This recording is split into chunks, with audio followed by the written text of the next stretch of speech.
So again, thank you for joining us. It's the end of a very busy week. It's our work in progress presentation. I'm going to give a high overview of a tremendous amount of work that was accomplished this week, and I'm going to have several of my partners come up to share some of their thoughts as well. So we will go through and have a slide presentation, and we'll kind of intermix some video and things. Because this is being recorded, what we like to do is just get through the entire message, and then we can take any questions and talk about comments after that, if that's okay with you. So first, just quick introductions. Hopefully, this is the core Charette team. Hopefully, these are faces that are familiar to you, that you've seen before. And I wanted to make sure I really pointed out town staff, because they literally were consultants this week. They were here. Every time we came in, there was at least one staff member here. They stayed with us very late into the evening. It was fantastic to really work in the trenches together, and I think the product that gets created is going to be a direct result of the partnerships. So there's 13 people on here. Remember, we had our studio open from 9 a.m. to 9 p.m., plus some extra time, some overtime that we all worked after that. And so collectively, over the 6 days with 13 people, there was almost 1,000 hours put in of time, which is an incredible amount of time to put in on-site with the community where we could really accomplish great things. So thank you to the core team members, both town staff and consultant team members. And then we put out a call to action. We put out this call to action from the beginning of the project, and the community's responded. And we've really been adamant that we have to get the fingerprints of the community, whether it's residents, business owners, even visitors to Leesburg, on record and helping us craft this plan. And so far, there's been a great response if you look at the planning process as a whole, and I'll get into that in more detail. So just a couple of opening thoughts that we have here, just to put it in perspective. We do have a long planning process that is going on. We started in July, and right now we're really focusing on the meat of the process. And so right now we are doing what's called our scenario planning. So we're testing ideas and measuring impacts and evaluating trade-offs. We're also looking at an overall growth framework that we're trying to develop within the community. And then some focus area studies. We'll be showing you what's come out of it after this week. So we've really been doing a tremendous amount of work. We have a lot of work still ahead of us, but this is a time to celebrate all that's been accomplished so far. When we put it into a schedule format, you see there's a couple of things going on here that, again, we started in the summer. We started our partnering activities and ended up looking at data and synthesizing a lot of data. We're now in our design charrette here. Now that we're done, we're going to go back to our offices and look at things with fresh eyes and a full night's sleep and say, is there anything we might want to tweak or change in terms of a recommendation? We will then be bringing and presenting to town staff sort of our town policy concepts, which will be maps and words and things like that will be given to town staff to kind of react to and see if we're on the right track. As part of that process, they would like to come back out to the community and do some partnering activities. We're sort of targeting early 2020, January of 2020, is the next point that we can interact with the community on some of those ideas. Then that information can come back to us as the consultant team through town staff for writing the initial draft document. Then we will continue writing, and in April, we will have a draft plan workshop for which we will be presenting the whole plan in its entirety out for public comment. We're not done writing at that point, but we might be even testing out options. We don't even have a final answer yet, but we want the community to weigh in.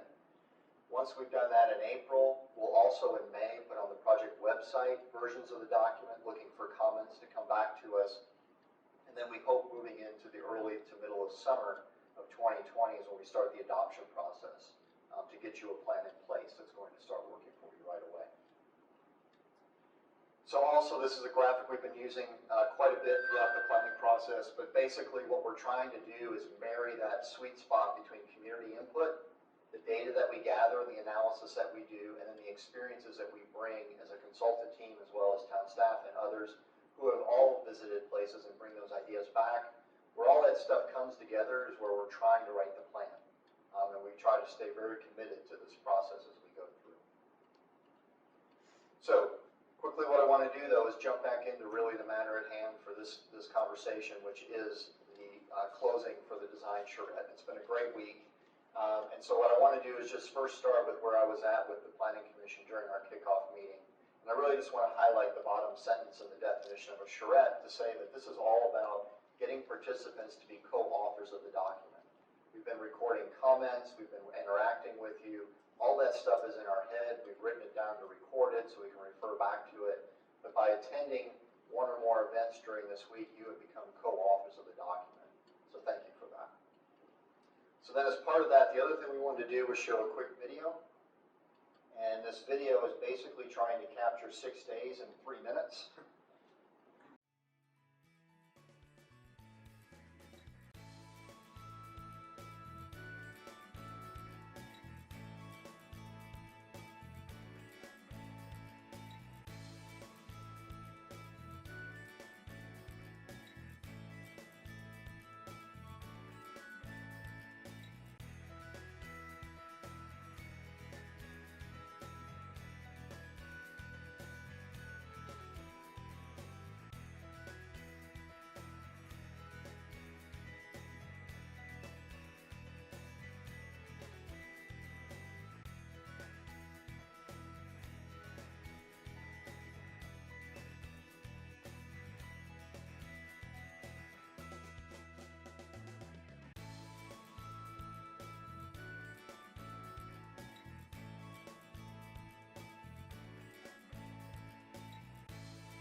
I get exhausted just looking at it again, thinking through it all, right?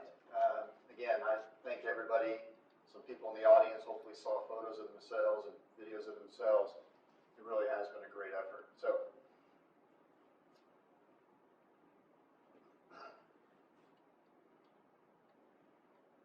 if we sort of dissect that video a little bit, though, I just want to give some highlights because there is a lot to celebrate and accomplish and what we accomplished here. So again, first, we kicked off the presentation with the Planning Commission and kind of made sure they were aware that this was sort of their document to recommend in the end, and wanted to make sure they understood what a partnership we were looking for in that process, and they responded, and we look forward to interacting with them, and we did get a chance to interact with them during the week, which was fantastic.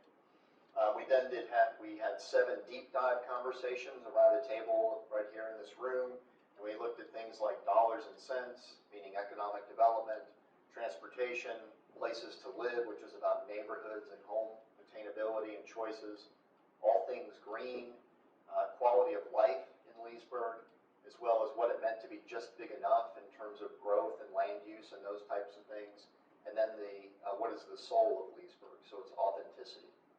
And so we had some great conversations as we went through there, really had some great aha moments, and it was fun to hear opinions, even hear opposing opinions, and actually watch the group come to some consensus from time to time. Then we also did on Friday night these sort of person on the street pop-up interviews. We got to experience firsthand how cold it can get in Leesburg. wait till this evening. But we had 75 different people that we would not have otherwise probably come to one of these meetings or come to this location. But by going to sort of where the action was on Friday night, we were able to get more fingerprints on the planning process. And we got some really great information about Leesburg both now and in the future as part of that. Then we also, as I mentioned, from 9 a.m. to 9 p.m., we were open as an open studio. We had a lot of people drop in, and whenever somebody came in, we would welcome them and have a long conversation with them at times to really hear what it was that they were thinking about in terms of the direction of the town and where it was heading. So we had a lot of great meetings with people who just dropped in. And then we had our project focus group. We met with them one evening just to continue to be our sounding board. And we talked about engagement, but we also talked about some of the concepts and things, and we tried some big ideas out on them that we're now presenting to you now, and they've been invaluable during the planning process.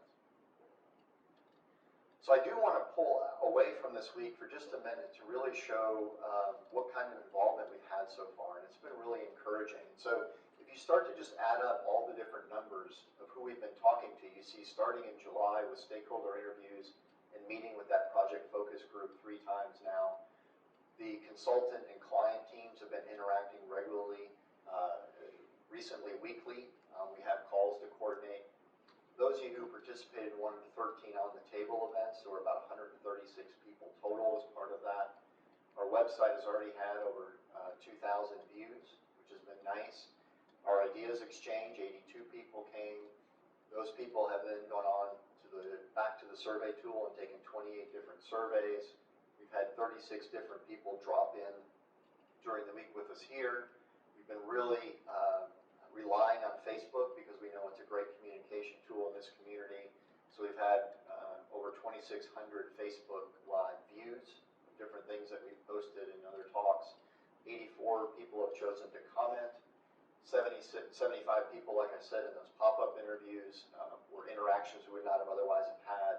And then 53 people in the Hispanic community, they went out and actually went door to door to try to get some input and some comments, which was fantastic. So already we are over 5,000 touch points in this planning process, which is really good. It's a great pace on where we're at. We don't want to rest on our laurels, and we want to make sure we continue to be outward and engaging. But I'm really happy with where we are right now, and this design charrette has been benefiting from all the stuff that has been happening so far, so thank you to the community for that. Now, some of the things we're hearing have been interesting, and we've been hearing things that are all over the place, and that's good because it means it's a community that's sort of contemplating change, some embracing change, some being more prepared or cautious about change, but we get a lot of great comments. And so you see, for example, some folks who are like, just stop development, big box, data centers, those kind of things, are worried about sustainability. Or if you look in the lower left, they're talking about how about infilling our vacant businesses and our older businesses before we continue to build new businesses. Or maybe just not squeezing in more and more housing units. And so those are some of the comments we heard sort of from one viewpoint. But I think there were some other ones that were great as well. Like if you look on the left, there's this acknowledgement that change happens. And it's okay that change happens. But it comes down to, at the end, anticipating growth and managing its impacts as much as we can. Or on the right-hand side, this is actually a comment from a high school student, which is fantastic, kind of looking at the next generation, and it's all about keeping it authentic. They're already recognizing at the high school age what a special place Leesburg is. You can see they'd like to have some more places to eat downtown, but that's okay. That will come as we continue to grow. But that's really exciting. And then the one quote that we've gotten so far that we thought kind of summed it up really nicely was this one. And I'll read it to you. It says, "I've lived in Leesburg since 1970 and continue to believe it is a great investment of my money, time, and community. Yes, it has grown. Yes, it has changed. But who out there has not reinvented themselves?" And I think that's a great quote for what we're trying to achieve here in our planning process and the documents that hopefully result showing the best foot forward for Leesburg for the next 20 years. So we're excited about it, and that kind of really captured what we've been hearing. So what I'd like to do now is go over some of the big ideas that we've been hearing, and again, these are the things swirling in our heads right now. Nothing is already down to its last detail or has been worked out to conclusion, but these are some of the things we'll be taking back with us from this week to be thinking about even more critically. First and foremost was this acknowledgement that the current town plan, like many town plans around the country, have a real emphasis on land use and then the things that go along with land use. And what we found during the week was this is all about character. It's all about sense of place, community, unique, and brand. And so we think the document should actually be written with that being the first announcement. Is what does the character of Leesburg need to be, and land use, like everything else, will fall into that. So how do we create memorable places? How do we use our land very efficiently? How do we use our supporting infrastructure very efficiently? All needs to be talked about in the character of Leesburg. There's also this discussion about changing the trajectory of Leesburg. So for many years, it's been sort of known as a bedroom community where you have to leave Leesburg primarily or generally to go to work. And so we want to change that. We think there's an opportunity to change that given the market and things, and I'll let David go into that in more detail. But what we need to recognize is that Leesburg is a place of great neighborhoods. It also is and needs to become more a place of great green space and how it's connected. It does need to contemplate in strategic areas where it does become a more vibrant, more urban place, but also recognizing, like you see on the bottom left, that jobs are very important. And we really want to change you from a bedroom community to an economic powerhouse within the region. And there's a way to do that without overwhelming Leesburg. And so that balance is what we're looking at. And so to that end, we're looking at more of a diversified development strategy. We're not coming in, not recognizing what you've done in the past, but also not telling you one size fits all. We need to continue and do one magic solution and everything will be fine for you forever and ever. We're recognizing that just like your investment portfolio, you need a diversified development portfolio. So we think that's really important, and you'll see that in the recommendations that we make. And then again, if you're going to transform yourself from a bedroom community to a more sustainable whole community, it's all about jobs, jobs, and more jobs. And so it's really on the forefront of our minds when we're looking at what happens on those last pieces of land, and maybe what happens in those redevelopment potential areas. How do we bring more jobs to the area as well? We had some great conversations about the housing. You have no problem where more people would want to build housing here, but we like to see it, in the community, like to see it built on their terms. So sort of to meet their needs. And so we do, again, from a diversified development portfolio perspective, think that there's all kinds of different housing needs to be looked at, whether it's affordable, attainable, or desirable.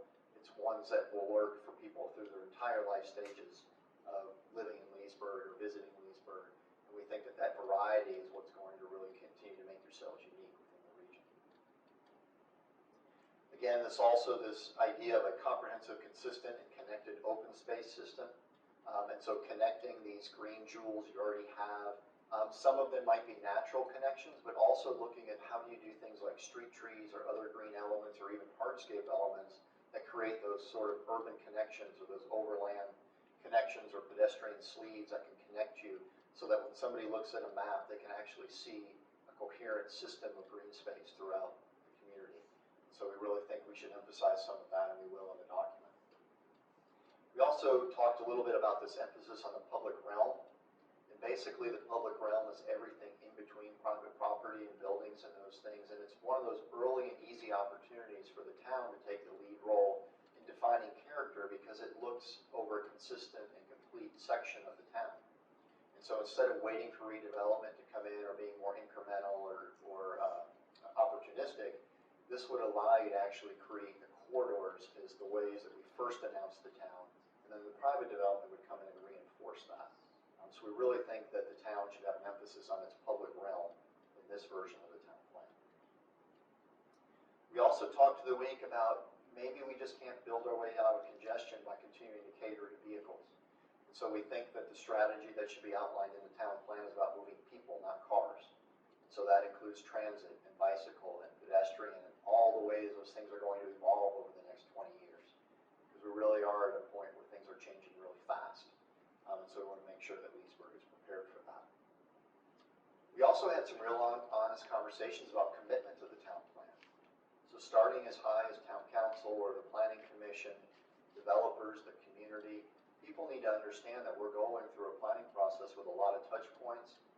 If this is done right and done well, it'll represent the desires of the community when it is adopted. And so because of that, people should commit to that plan and try to see it be implemented at all levels. And so we're really for that and make sure we interact with people to try to see how is it that we get commitment to the plan even before it's adopted. And as part of that, we have to recognize our place within, what institutes change, what makes change occur. And so market demand, who wants to come here, what they want, those kind of things need to be taken into account. The property owners who own the property or want to redevelop their property, they're the ones who really kind of decide sometimes timing and sequence of how things happen. You see, again, the government is there with this town plan, its zoning ordinances, its capital investments, those types of things. Developers need to be able to build that which the community desires, and maybe if it's not local or regional builders, maybe it's national builders who are coming in who have experience with some of the things that the town plan might recommend. And then the lending community, the banks need to fund this, otherwise it really never goes very far. And so it's when all of these folks start to think and play together and understand that the town plan is direct, but it has conviction and confidence in the way it wants to move forward, then these other groups can start to come in and be part of that broader commitment and support for it. So as part of the week, one of the things we had to do is we did try to write some words during the week. And this is the word section of the presentation. And what happened was we wanted to look at context. If you remember, we started with character and context. So I'm not going to try to read all these words to you, but I want to show you where your direct and co-authorship came out. These are words that we heard during the week, like history, strong sense of community. If we're going to grow, let's transition from a small town to a more dynamic community, but remain authentic to sense of place and the small town feel. Talking about investments that are shared in the future, and make sure that whatever we do retains or even improves what makes Leesburg special. So this is just sort of the planning context at the beginning of the plan to remind us kind of what we're doing and why we're doing it. Then for each of these, we have sort of important themes that are coming out. These themes very well might become chapters in the plan. It's sort of the big ideas. And so in terms of dollars and cents, we're talking about harnessing the potential of this wonderful market in terms of people want to be here. They really want to be here. So on your terms, how do you want to accept and direct that in terms of a market perspective? And then the sense part of it is how do you create sense of place and not just become anywhere USA, so that all these decisions are reinforcing where the compass wants to point. In terms of transportation, as we had talked about, really the focus is about walkable streets and viable travel options, but you see it's talking about sidewalks, trails for transit riders, pedestrians, and cyclists as well. You've got some great opportunity already, but we also have some catching up to do in some of the investments to really create a comprehensive network and system for both residents, business owners, and the visitors, and outside employees who are coming to these. In terms of all things green with the environment, again here, this was all about natural resources, parks, and the streetscape. As I mentioned earlier, all three of those to us fall under the all things green, so it's not just a natural environmental element, but it's really looking at the connections and the opportunities between these three viewpoints of what's green.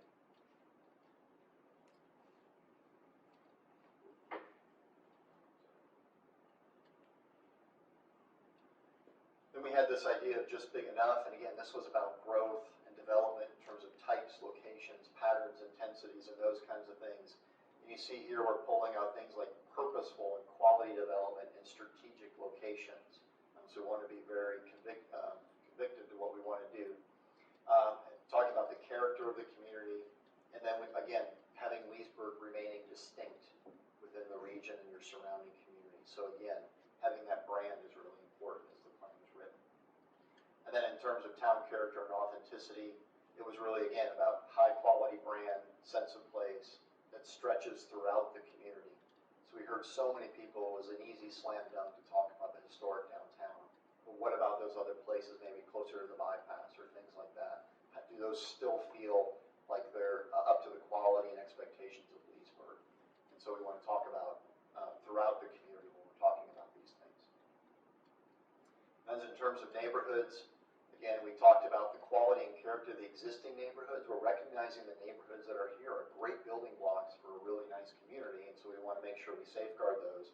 But then we also want to look at other options that are out there so people can age in place, so people can afford to live here, so we can create diversity in our development portfolio in terms of densities and design and those types of things. So that's sort of kind of the setup and the values, and now David's going to come up and start to talk a little bit about some of the context. So I'm going to marry some of that data that we've been looking at through the week when we go back to that Venn diagram that we had. So I'll ask David to speak about this. Thanks. So I get to follow Matt, who has been able to wax poetic about the wonderful values that this terrific community has, and I get to follow with all the plain old numbers. But actually, I think numbers are going to basically sort of tell, the same poetic story. Because as I was listening to Matt, it really struck me how much the data we have collected, what we have heard from the community, and what national best practices. Let me frame this sentence. How much what we've heard from the community, the data we've collected, and best practices are actually in alignment. And what I'm going to talk about is the sort of market demand support, and I'm being directed over here, that I think really underlies the ability to accomplish the values we've heard, if this makes sense. And there's a lot of best practices, sort of information and example. There are a lot out there that can help guide the community. So with that said, one of the I think the first observations that anybody like me should make at a point like this is that there's a lot of demand to invest in Leesburg. That's a terrific position to be in. It is a position that I think a community like Leesburg that really values quality of life, character. I love the fact that this project is referred to as Legacy Leesburg, and we have not heard that interpreted as let's freeze in place. Let's not freeze ourselves into our history, but let's learn from our history to inform what we do in the future. Is a terrific perspective to bring to a planning exercise like this. And the market can enable you to do this if you manage the demand you have. If you simply let it run amok, it can do some pretty destructive things. Managed, it can accomplish a lot of what folks have said they would like to accomplish. So these are the raw numbers, but I'm going to dive into them a little bit. By far, the greatest demand is for housing. One of the things that we heard loudly and clearly, which really fascinated me, was the fact that Leesburg would like to be a town. The folks who live here value Leesburg as a town, not a bedroom suburb. Doesn't mean they might not want to work in Washington, but there's a term these days that folks use a lot called complete street, which means you can walk, bike, drive, use transit. You can use, it's a street that serves lots of purposes. Well, people would like Leesburg to be a complete town. Live, work, play, innovate, study, raise kids, etc. A town that really can provide for the full spectrum of what life is about. And that's pretty terrific. And the market can help deliver that if it is managed. So, and that starts with housing. So there's demand over the next, this is 20 years, I want to emphasize, for basically 9 or 10,000 units of housing. That's a lot. It's interesting. If you look at the U.S. nationally, 80+% of all net new households over the next 20 years are going to be singles and couples. You have terrific schools. You're going to attract a relatively larger percentage of households with kids. But it is households without kids that are shaping housing markets going forward. Just making sense to everybody. And so that's something to pay attention to. It means you don't want to be sort of oversupplied with single-family detached houses. The large majority of the demand actually is for multifamily, loft, school apartments, condominiums, and single-family. You still want to provide single-family attached townhouses. You want to make sure you don't leave yourself oversupplied with single-family detached houses over the next 20 years. But that gets a little easier to figure out, because if you don't want to be a bedroom community, if you want to be a complete town that creates more jobs than it does housing units going forward, because frankly you've been creating more housing units than jobs, so we're catching up to do, then this can help you figure out how much housing you want to bring into the town based on how many jobs you're likely to attract. Your terrific economic development director, Russ Seymour, has helped us with that. The city's goal is 1.4 to 1.7 net new jobs per net new housing unit. We've used it as a round number 1.5, that can begin to tell us how many housing units we want to attract. But then if you think about all the things that Matt said that we heard from folks, there's a lot of other information we have that should shape how we approach housing. So for example, one of the things we have heard is if somebody commits to do a mixed-use development, it just sounds great with housing and retail and jobs, people want to make sure that they actually deliver the jobs, not just the housing. And that's a policy perspective. People have pointed out that there are a lot of folks whose housing needs aren't being served. Some of this is around housing costs and affordability. Some of this is around the kinds of households they have. Some folks more, I think there are a lot of folks who would like to be able to live in a much more walkable neighborhood than they have a chance to do now from what we've heard. People value and love open space, as Matt has emphasized, and would like, I think, housing located in areas already developed where possible. Respecting the legacy of Leesburg. I love that the living legacy has a whole lot to do with walkability. The ability to, within a short walk, go to a cool restaurant, maybe even your job, drop your kids off at a playground, run into friends, things like that, is something that people brought up again and again. So one of the lessons we took from this is, let's put housing to as much the great extent we can, or located where it can create walkability. And I'll come back to that in a minute. Incorporate existing businesses. Every time we drive here in the morning, we pass, is it Mom's Apple Pie or whatever and that's a wonderful example of a store that probably isn't paying a lot of rent.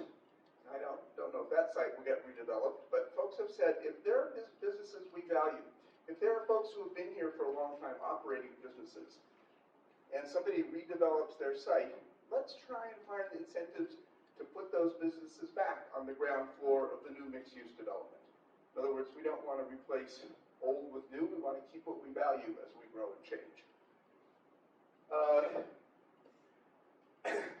As we think about housing, let's think about it in the context of the fact we're also trying to create jobs. We want to build our tax base so we can provide more services, etc. So let's use housing strategically to help accomplish larger goals. And here I want to pause and point out a sort of a metric that this comes under the best practices side of things. It turns out, you probably all heard of somebody called Amazon and the internet and what it's doing to retail. The future of retail is not big box retail or shopping centers these days.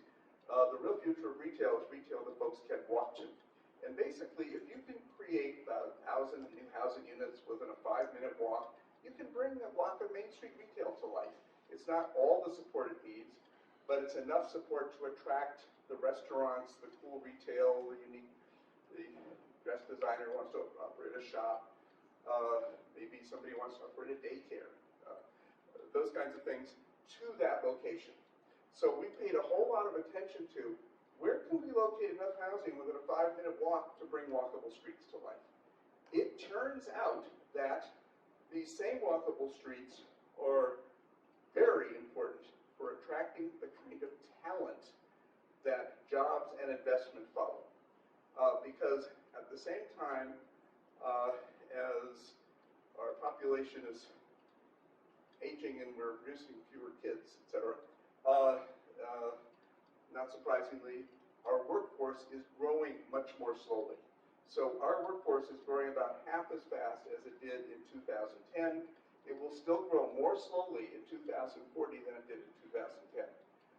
What that's producing is tremendous competition for talent from our knowledge economy and our creative economy, and that's where all economic growth comes from. Employers follow talent these days, and so does their jobs they create and the investment they bring with them. That talent wants to live in great walkable neighborhoods. A lot of it would like to move in DC, but a lot of it would love to live in a great walkable new neighborhood in Leesburg. And so by locating housing where we can create walkability, we're also attracting jobs and investment. Does this make sense to folks? Okay. And of course, expanding mobility. So putting all this together, what we feel would make sense would be to try and accomplish, meet the demand for multifamily, lofts, 2 over 2 townhouses with two floors, apartment on the floor, the ground floor, and 2 floors above that. The demand for townhouses, and probably constrain the supply, not meet the full demand for single-family detached. Because this doesn't contribute to walkability, but also because this is the market that is most likely to be oversupplied over the next 20 years. So don't build into something where there is a concern about oversupply. Is this making sense to folks? You're welcome to ask me a question. Okay. So, in addition, we've got demand for 1 million or more square feet of office. After talking to Russ Seymour, boy, are we convinced that the town is committed to trying to increase this number. But again, in mixed-use, walkable neighborhoods, there are places where people live, work, shop, play, not as freestanding office buildings surrounded by surface parking, where it's hard to attract the talent and therefore hard to attract the employer. Flex space. There's demand for a lot of flex space. I saw a frown just now. Flex space is very interesting. You could fill it with people manufacturing store windows, I guess, or this is where the technology and innovation economy is born and takes off. So flex space is a great way to provide affordable space to folks who are living out here, have an idea, want to start a business, etc. And this is the kind of flex space, I can tell you from talking to folks here, that people would like to attract and that the town would like to attract. So it's something to, don't think, it used to be industry. Today it's industries of the mind that really come here. And then hotel, not that much demand, but I think we're now convinced that maybe we've underestimated the demand for hotels a little bit, but it's a great way to bring business and activity to the town. Retail, 1 million square feet, but this is not 1 million square feet of Walmarts and CVS's. The majority of this, more than half of all new retail leases last year in the US were restaurants. Now that's not by dollar volume or square footage, but that tells you what's being created. The kind of retail we can attract here, we will attract because it's within a 5-minute walk of the housing that we're bringing in. Is this making sense? This also keeps it from outcompeting the retail we have today. So we're not emptying one part of Leesburg to fill another part of Leesburg. Is this making sense to folks? So how do we then lay this out in terms of where and how it's distributed across the town? Well, much of Leesburg is developed and built out. There is limited opportunity for development downtown. We'll come to in a second.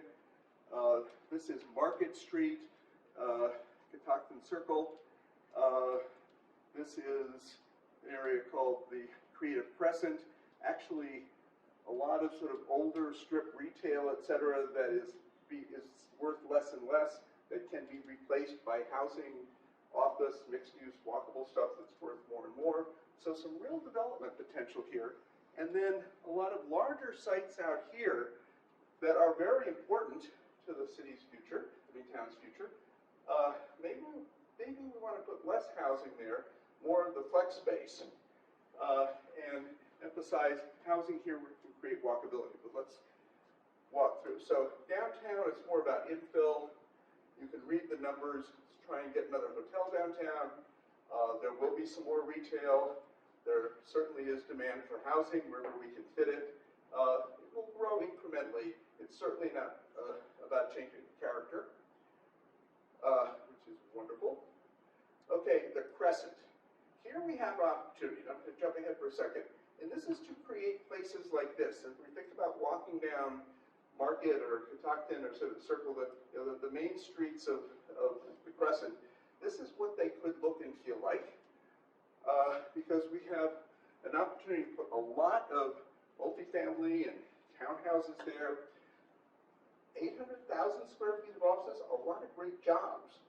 Because you can walk downstairs, down the block, and grab a great meal and run into friends. Go check on your kid at nursery school. Some flex space, a couple of hotels, a meeting hotel would be great, not a convention hotel, but a place that draws business to Leesburg. 630,000 square feet of retail. I'll talk about that in a second. Think about restaurants lining a street or cool shops, not bigger box retail. And we can attract 5,000 to 6,000 jobs here, which would be terrific. As we travel further out, we have, so let me stay here for a minute. So there are these are 5-minute walking zones. That's downtown. So it turns out that virtually everybody in the Crescent could probably walk to downtown in 10 or 15 minutes, which is great. But there's a lot of developable land. The red is probably likely developed in the first 10 years, the blue in the second 10 years has to do with who owns the land and how much it's worth now, things like that. So we've sort of distributed the development program. But basically, what we are trying to achieve is a pattern of mixed use, housing, jobs, retail, walkable streets that would basically refill this area. It's not all going to be new. Sometimes an old gas station turns out to be a great cool new restaurant or brewery, for all you know. Lots of jobs. What's really interesting is we can find the opportunity to create a sort of a continuous, walkable kind of series of main streets, either along Market or Setback, along Catoctin Circle, maybe a new sort of main street here. And we have enough retail demand based on the housing we're bringing in to make this real. There's nothing sadder than a main street where there's not enough demand to attract retail to really make it walkable. But that's not the case here. We can make this real. So a couple 100,000 square feet along Market, along maybe a little less along Catoctin in this area, and a series over the next 20 years, maybe this first 10 years, this a little further out, can spring to life, that really are the 21st century legacy of Leesburg. And then we come to the Arc, and the Arc is about flex space, but I call it cool flex space. This is where the innovation economy of Leesburg can really take root and grow. Office development, but not freestanding isolated office buildings surrounded by the retail that is created there. And cool maker spaces and things that sort of build on the unique character of folks who live here. So I want to finish by pointing out that there are other communities doing things like this. And I picked some examples that I'm directly familiar with because we worked on. One is Dublin, Ohio, most affluent suburb in the Midwest. Pulled all the Class A office space out of Columbus, Ohio to places like this. You can see all the parking reflected in the rear glass window. Believe me, that's not where you attract jobs today. So Dublin, rather than lose all those jobs back to Columbus, decided to create a vibrant downtown, a walkable center. Think of a lot of the things that we've been talking about around Catoctin Circle, for example, with very similar market demand. And they built about 2 million square feet of it so far. And what's most important is this is where the community comes on weekends for their farmers market. I know you have a great farmers market, we want to keep it, but the point is this is about life, the spirit of the community, not just development. And that's what you get when you develop around the concept of walkability. This is Sandy Springs, Georgia, which I always like to point out, emphasizes how purple this conversation could be. To be a little bit direct, this is the most conservative place I have ever worked. I was once in a meeting where it was pointed out to me there were no Democrats present, unless I raised my hand. And they decided to create a downtown because they wanted a heart for Sandy Springs. Sandy Springs was as affluent as Dublin, Ohio. And one of the really cool things they did was create a great performing arts center. So this was all about, if you're going to do this, if you're going to put these markets to work, make them create the kind of community you want. And Sandy Springs wanted performing arts, and the arts to be a much more important part of its community. And this is just outside of Boston. Relatively affluent, probably very similar household incomes and education levels to Leesburg, which is creating a new mixed-use walkable core with these kinds of places that these folks can now walk to. So, on that note, thank you very much. Oh, this is to remind us how much authenticity matters. I have a colleague named Jason Besky, who used to actually work in Leesburg. He and I worked on a book on the next generation of suburbs, and we were talking about how important authenticity is, and Jason reminded me of a walk he took through Lake Ann Village in Reston,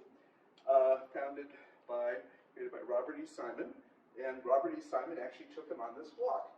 And he was walking by this family, and this little girl looked up, saw Robert E. Simon, and said, "Look, Mom, that man just got out of his statue," meaning telling your story is an important part of your future. So, thank you very much. Is this making sense to folks? Okay.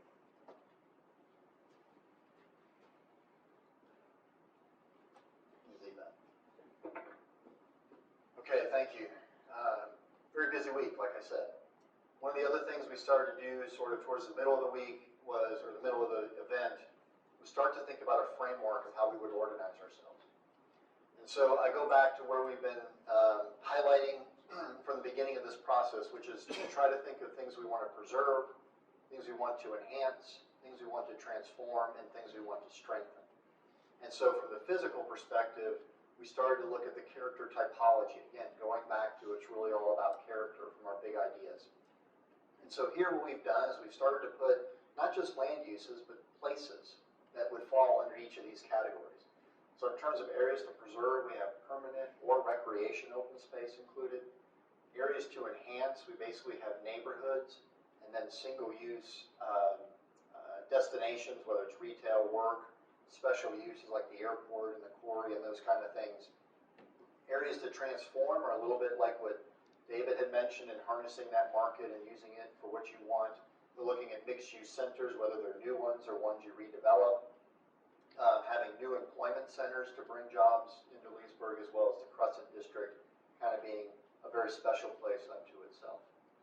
And then in terms of areas to strengthen, old and historic downtown, the H1 district with a little bit of expansion to it, are areas where things are really going great, but as time goes on, we need to make sure we do the little things that keep it strong.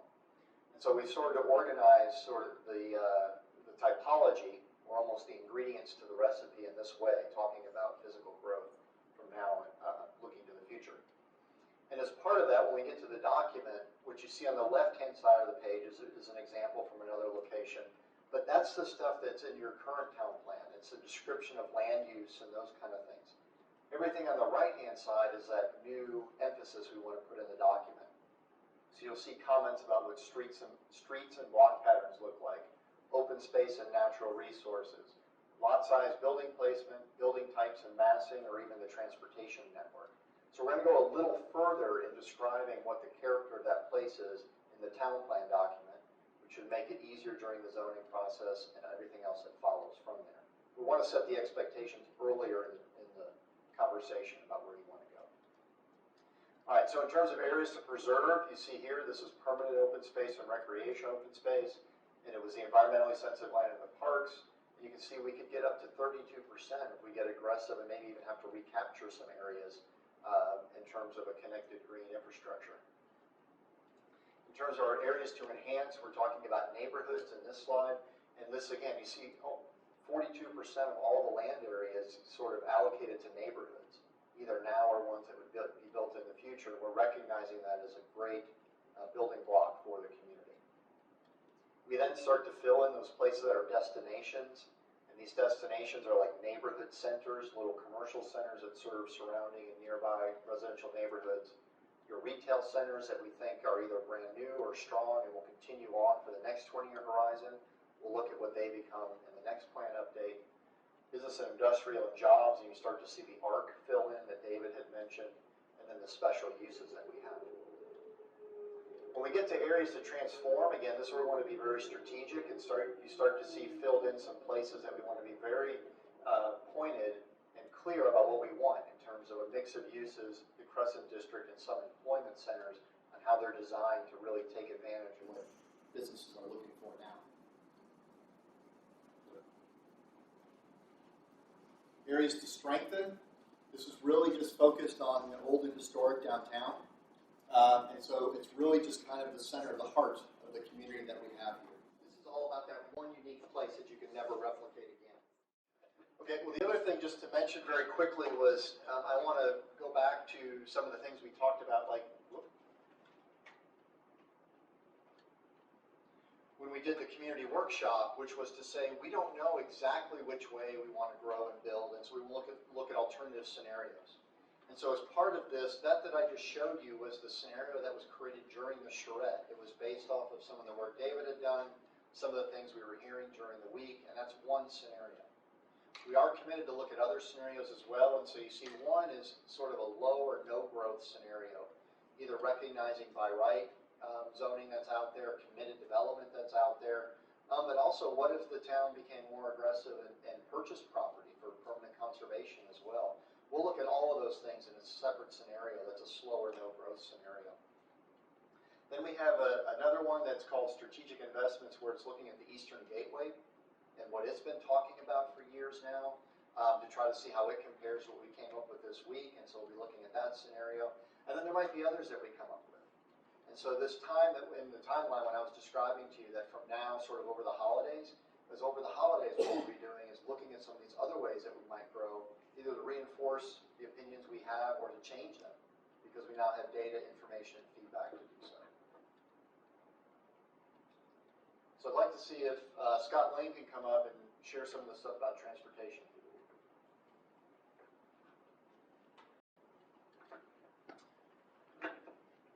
All right, so we'll go into transportation, and if David said that he's concerned about having too many numbers and being a little bit dry is a problem for him, wait till you get to transportation, but actually I think it's pretty exciting, because I think when I look around the transportation situation you have today, it's already very interesting to me. It goes back to a different time, as this graphic illustrates, where we've really got a really deep focus on different kinds of networks going through times. Before World War II, people really had to get around on foot, and so we saw a very deeply interconnected network that you see in the center of town. As you get out away from town, though, you can see the times change. And you see bigger block links. Driving became more important than walking, certainly. And these are the kind of decisions that we're now living with. And it's something that is very difficult to kind of retrofit to get back to a different era. But some of the things we'll propose will do that or make the best of what we have here. Another way of looking at the same graphic or saying the same thing is pondering, just looking at the intersections here on this graphic, where we can see just the point density of the different intersections kind of spreads out, gathers. You can see where major roads are. And at the bottom left-hand graphic, you can see how many more intersections per square mile we have in downtown versus, say, the JLMA, the Joint Land Management Area. So these things have repercussions. They tend to produce higher speeds. A lot encourages driving and discourages walking and biking. The number one thing we got out of our recent community issues forum for this project was thinking about walking more. It was a 2.5 to 1 favorite over anything else, including driving. So that's really important to us. So how did this all turn out? Well, the traffic engineers and planners and others did a great job. Crashes went down for a while, but not for everybody, and not forever, as it turns out. Lifestyle changes are happening now, and they always happen. As people get older like me, our comfort level with driving everywhere and driving to high-speed facilities, particularly in the evening, becomes less and less. We're seeing younger people now delay getting driver's license with greater frequency. So people are wanting, as the previous speakers have said, kind of a different lifestyle. And Leesburg, in many cases, accommodates them, and in some cases, maybe you can do a little bit more. The area around us also grew up. This isn't a Leesburg-only story. This is really a Loudoun County story. This is a Washington, D.C. metro story. even if we were to stuck into amber right now, the area around us would grow just that much more rapidly, and many of the streets that people complain about in traffic, Route 7 and 15, bypasses, and so on, would continue to experience massive increases in automobile traffic. One of the things we don't do as much anymore, thankfully, as you heard from this presentation so far, is we're now just considering things like vehicular delay. When you turn your community into a math problem, you get a math problem out the back end. And we really want to balance different kinds of concerns and needs in the community when we think about transportation. How do we do that? Well, much focus we placed on projects. But beyond that, we also have programs and policies that tend to shape things indirectly, but very significantly over time. The reason our street networks and our environments look the way it is was not an accident. It was very carefully thought about and planned to produce what we have now. Part of it in the public sector and part of it in the private sector. Another thing that we often encounter is some pain. When we try to go and retrofit things, we try to make connectivity happen, or we try to make different kinds of changes to our transportation networks and places around them. The people that are already here sometimes give us pushback. It can be felt from businesses, it can be felt from residents. It's important to have a good plan, but also important to stick to the plan as well. Digging deeper. So some of the projects here that we have, thinking about, it's not just a big, giant highway projects. We have some that we're contemplating, but also many smaller projects as well that concern themselves with aesthetics, safety, and so on. Likewise, programs and policies should be about managing what we have now. The most precious transportation commodity we have right now today is the rest of the capacity on our roadways. The number two thing, and it's a close number two for a lot of people we don't want, is the amazing amount of biking and walking facilities you already have in Leesburg. For a city of about 54,000 people, you have a lot of miles of multi-use paths. I believe that you can and should apply to be a bicycle-friendly community, one of a handful in the United States. I think you can do it. Safety was important over and over again. We heard that in many different ways. Vision Zero and similar kinds of policies make sure that safety, always a consideration, but a consideration that becomes first and foremost when we think about designing new roads, retrofitting roads, reviewing site plans. Everything we do becomes focused on reducing the number of crashes. Leesburg has the unfortunate distinction of being in Loudoun County, one of the higher crash locations in this area. So, but we can fix that. Crashes are not, I don't use the word accidents. They're not accidents. They happen for a reason. The design was poor.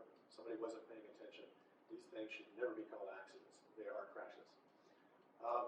David already mentioned complete streets. Very important to have a complete community. In many ways, it begins or can end with the completeness of the street. Making sure that people of all ages, abilities can use the streets in whatever mode that we and they deem safe. I mentioned this. So for every, as Isaac Newton noted back in 1637, for every action there's an equal and opposite reaction. And so as we begin to make changes, change is difficult for many people. However, the environment around us has changed and continue to change, and so we need to change with it. Maintaining character cannot be said enough in Leesburg, in my opinion. We do not need to be focused on a one-size-fits-all transportation solution. As an example, I would not call this a large project. I would call this a moderate-sized project, one that can be phased in over time as the areas redevelop. So a couple of highlights there. One of the catalyst sites that the team focused on was the area between Catoctin and Plaza, which is currently occupied by an existing shopping center. Quite a few driveways, as this graphic indicates. But over time, as these areas redevelop, the number of driveways doesn't have to be there for many of these kinds of shops and offices and things that will fill in here. So we can reduce the number of driveways. With each driveway reduced, you reduce several kinds of conflicts that are produced when people cross paths. Roadways without driveways are very safe roadways. Obviously, some places would still need some access, so we are planning for that. We really want to make sure the Catoctin Circle and Market Street intersection is really important. So, and as we can do this when redevelop, we always want to think about making activity happen, either public or private, through parking lots, even sometimes, through these lands that can keep people off of Market. Every trip should not have to go out onto a major arterial. That's not that important. We can provide traffic connectivity for people making local trips on local roads. thinking small. So small ball ends up being pretty important in transportation.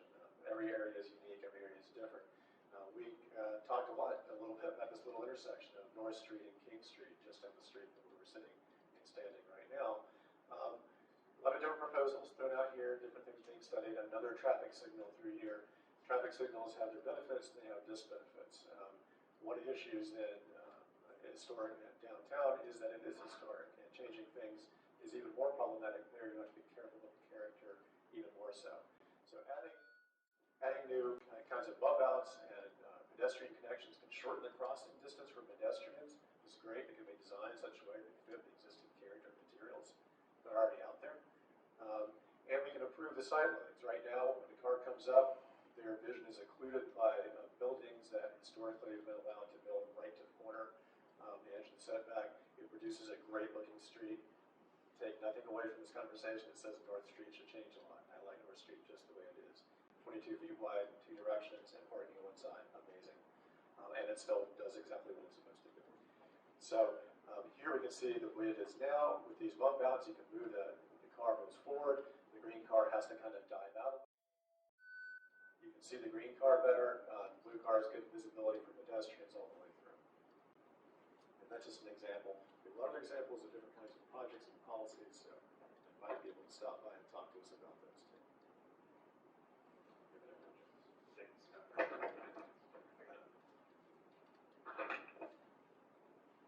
Right.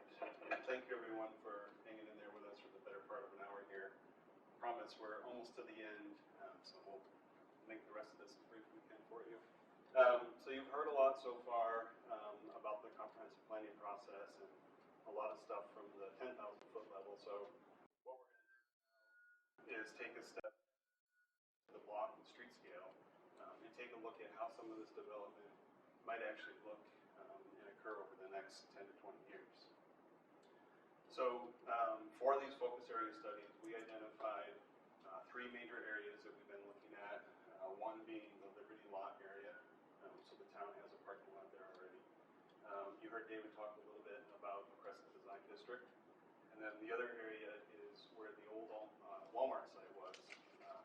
Walmart has moved out to a new site and left a little bit of a gap there. So we'll dive right in to the Liberty Lot site. Just to quickly orient you, we've got South King Street on the side here, and then Royal Street across the top, and the WO&D trail across the bottom. So a few things here. What we really saw about this site was an opportunity to do a development near downtown, so walkable to the downtown, bring jobs to downtown, bring new residents to downtown, and possibly bring a boutique hotel to downtown. So we've heard on several occasions that there's a need for additional hotel rooms. So we thought, what better place to do it where you are directly adjacent to a public open space connection and the opportunity to improve that public open space to something that's more of a community gathering place. So a couple of challenges with the site is we are in a floodplain, so there's some issues around that. And then under the Liberty Lot site, there is an old dump there. So a few challenges, but we believe that there is a possibility to redevelop the site. And what you see here on this side here would be a 3 to 5 story residential building with structured parking, redevelopment of the river or the stream into more of a public plaza area, gathering space with connections to the WO&D trail, and then possibly a boutique hotel. And an important component of that boutique hotel would be retaining parking that's existing on the Liberty Lot site. So some kind of public partnership to allow parking to remain there, but develop the site into an asset to downtown. And a couple images here kind of show you what it might look like. Obviously, we heard a lot about public amenity, public open space, so there's an opportunity to create that on this site, bring some activities to bring families to town, and then, as I mentioned, a boutique hotel that again, brings activity to downtown and satisfies the need. The next area we'll quickly talk about here is Virginia Village. So again, we just come down King Street from the Liberty Lot site. We have the Virginia Village Shopping Center and the area adjacent to it. So we really looked at this area for a few reasons. One, we know there's active redevelopment that may be happening on the Virginia Village site. So we want to complement that. We know, as David mentioned in his talk, that retail is changing, so there's a lot of auto-oriented retail here, so large potential for redevelopment on those sites. And then on the south side of Pawtucket Circle, we know that there's several uses here that are probably underutilized land pieces or land parcels in there, and future development happening to the south of that. That, you know, there's a great opportunity to connect this and really make a walkable center, as David mentioned earlier. So what we envision here, if you're familiar with the Virginia Village development, they're developing a mixed-use center here with a little bit of a high street in the center. So what we want to do is bring that high street across to the south side, possibly anchor that with some kind of civic use. We understand that there's a public market that happens in that parking lot. People don't want to see that go away. So, you know, how can we bring that back and ensure it happens? Well, we can plan that into this, help us anchor an open space, and help bring that use back into the development. And then just in general, you can see providing greater connections to the adjacent development, providing greater connections back to downtown, and bringing in a more walkable, pedestrian-oriented environment. And again, some images here. This is Mosaic District, if you're familiar with it in Fairfax. You can kind of see when you get to these development densities, you're able to create these public spaces that really bring places alive and bring people out. Possible image here of what some kind of market hall might look like. So instead of just replacing that public market, maybe we enhance it and bring it in indoors and outdoors, so you have a 365-day year-round use of that market hall. And again, you know, back to the idea of a high street. So when we get these densities together, these are the type of environments that you can start to facilitate, and you can support these retail environments, mixed-use restaurants with those development densities. And again, we don't want to forget about open space and public amenity opportunity here. The next area we're looking at is Market Street. So again, we've got Plaza Street on the right here, Market Street from south heading north into Leesburg, and then Pawtucket Circle on the north side there. And again, one of the reasons we looked at this site, another site, auto-dominated retail or auto-oriented retail, and we know there's a lifespan on that we're coming to the end of. So a large amount of land here, 38 acres of land possible for redevelopment. And what we really want to do here, there's, you know, a use, or Market Street is an auto-oriented street. It serves a purpose. So we want to make sure that we retain and enhance that, but we also want to create a bit more of a walkable environment. So we envision a Main Street environment here, anchored with an open space, well connected to the adjacent communities. Some kind of civic anchor, maybe a performing arts center, or something similar. So what does that look like? It looks a little bit like this. So again, we create that strong Main Street connection, anchored at the north end by some kind of civic use, a large kind of open space component, public plaza in the center of the community, and we wrap that with residential and mixed-use development. Along Market Street, we also bring in the mixed-use development there. And when we talk about mixed use in all of these, we're talking about residential, retail, and office. So we want to make sure that we don't lose sight of bringing jobs and employment to all of these sites. Here's an example of a performing arts center. This is in Silver Springs, Maryland. Sandy Springs, Georgia. And again, we just want to emphasize that when you do get to these levels of development, these are the environments that you start to create and you start to, you know, make available to people. You know, here we see indoor market hall, food vendors, outdoor active streets, dining opportunities, mixed use, walkable. So, you know, when we talk about this, we want to make sure that everyone understands that these are the type of environments that will be available if we can reach these development potentials. The next area is south of Market. So we were just talking about this piece here, moving a little bit north.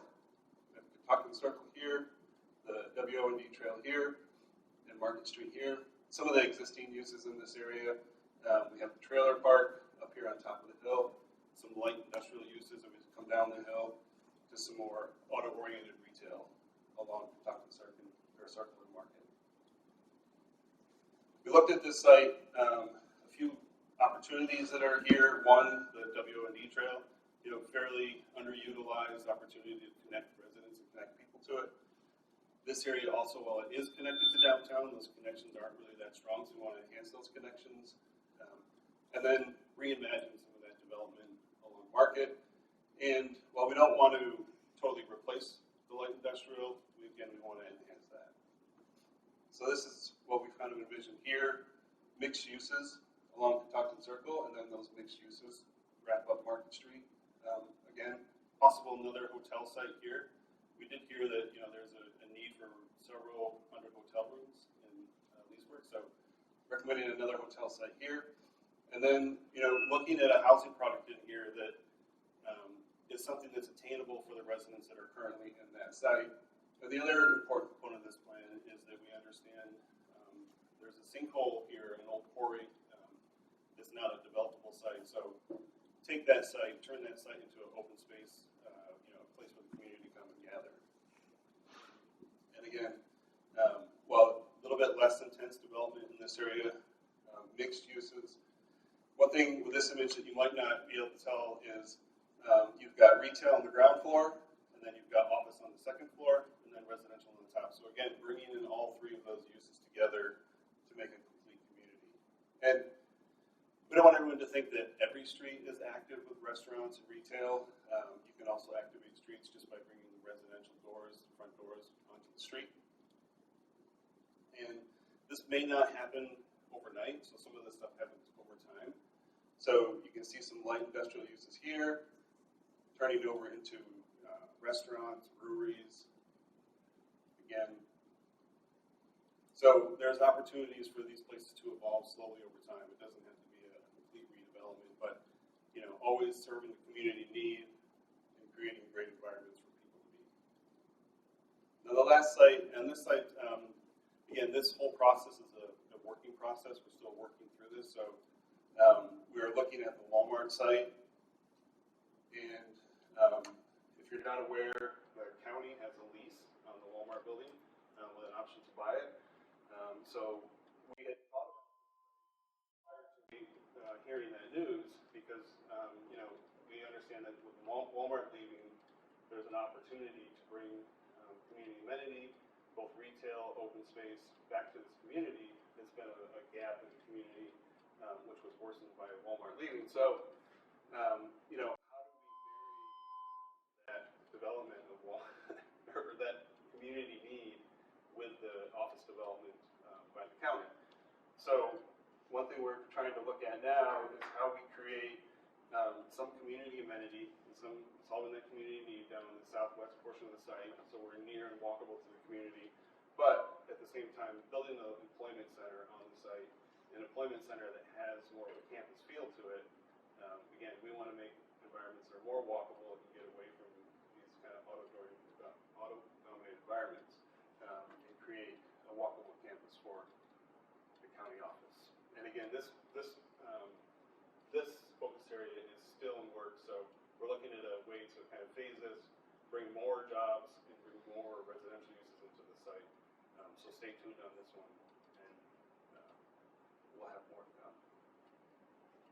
And again, another image to kind of share what this place will possibly look like. More of a campus office environment, and in that campus environment, you mix the office with some restaurant and some other uses to make sure that you have a nice, active, walkable environment. And one other thing that we're working on here, in fact, this stuff is happening kind of as we speak. This whole process is it's around trying to provide additional imagery and mood and character about what all this stuff might look like. So we have an illustrator who's working on creating site-specific renderings and perspectives of these different sites that we're looking at in focus area studies. So we're feeding into him information about what we think this would look like.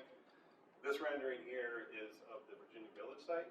So just giving you an idea of what it might look like if we're able to build that market hall bring that public market back, just bring it back in a way that is, 365 days a year, and with an open space component. So as we develop these up, each of these focus areas will have an image that goes with it to help people understand really what we're talking about. So with that, I'll hand it back over to, do we have a video? No.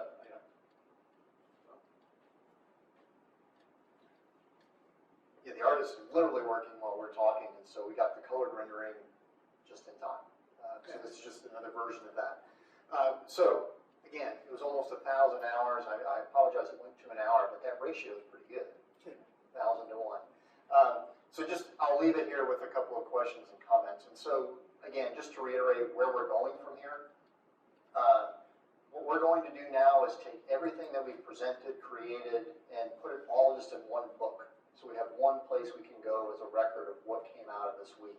There won't be a lot of fancy words, it won't be polished or finished, but it literally is just a collection, almost a picture book of everything that we did this week. And so we'll do that and hand it over to town staff to have for the record.